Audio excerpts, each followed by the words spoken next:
savez, les soins palliatifs modernes, ils datent en France de la fin des années 80. Hein. Donc voilà, ils ont 40 ans.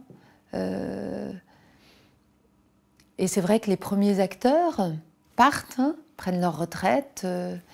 L'enjeu aujourd'hui, il est dans le relais qui doit se passer.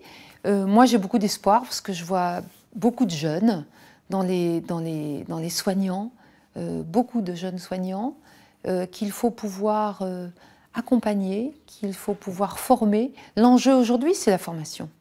L'enjeu aujourd'hui, c'est la formation des médecins pour voilà, leur permettre précisément de saisir à quel point le soin doit être centré sur la personne et donc doit résister à la fragmentation et doit résister à la rupture qu'il y a entre ce qu'on va appeler le curatif, voilà, tout ce qu'on peut mettre en œuvre, et c'est merveilleux, tout ce qu'on peut mettre en œuvre pour guérir les personnes, et puis le palliatif qui est encore vu trop souvent comme une bascule vers « je ne peux plus rien pour vous, mon pauvre monsieur, allez en soins palliatifs hein ». C'est les termes qu'avait entendus le professeur Sicard quand il avait fait son enquête il y a quelques années.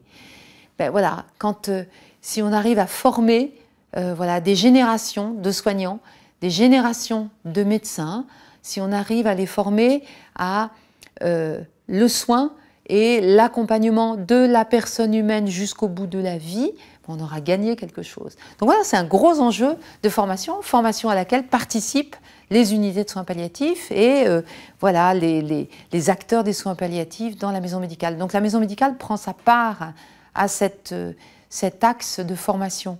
On a des jeunes internes qui viennent et qui sont transformés, ils le disent, ils seront pas médecins, pareil, après, qu'ils soient, voilà, qu'ils se spécialisent ou pas en soins palliatifs. Voilà, je pense qu'ils redécouvrent que leur vocation est de prendre soin de l'humain. Voilà. Donc, vous savez, l'intuition spécifique de Cicely Saunders, c'est que les soins palliatifs doivent développer à la fois l'accompagnement de la personne humaine dans sa globalité et la formation, voilà, des médecins. Ils doivent être experts dans leur domaine. Et leur domaine, c'est le soulagement de la souffrance des personnes. Donc, soulager toujours et accompagner toujours.